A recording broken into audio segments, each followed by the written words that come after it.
The Iranians are firing all of their older missiles. And by older missiles, I mean old technology. And the old technology is being shot down, which is the goal.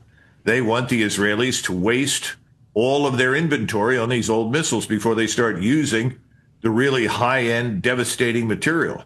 So I think this is just the beginning. The other part of this is that we're now going to see the rest of the world sort of link arms around Iran.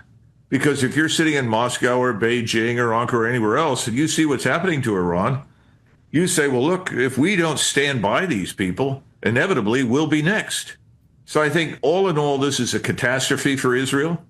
Well, Iran, first of all, has an almost inexhaustible supply of missiles, and they have alternative sources. They can not only build their own missiles, they can get additional components and warheads from other sources, whether those sources are North Korea, China, Russia, as I said before, potentially even Pakistan.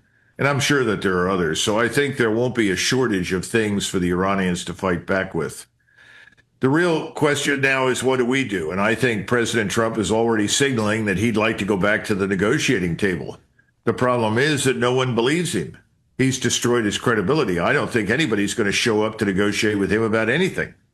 So I think this is going to go on, and it'll get worse the longer it lasts. But the Iranians, contrary to popular belief, whatever mistakes they've made, and I don't think they've made very many. I mean, everybody says, well, they should have given up enrichment. Not really. That's a sovereign right. And enriching uranium for purposes other than military is totally legitimate. Lots of countries have it. Lots of countries do it. The Indians and the Pakistanis both have nuclear weapons. They're too smart to use those things against each other.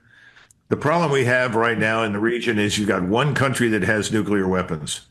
They want to maintain that monopoly, and they're willing to do anything against anyone to keep it.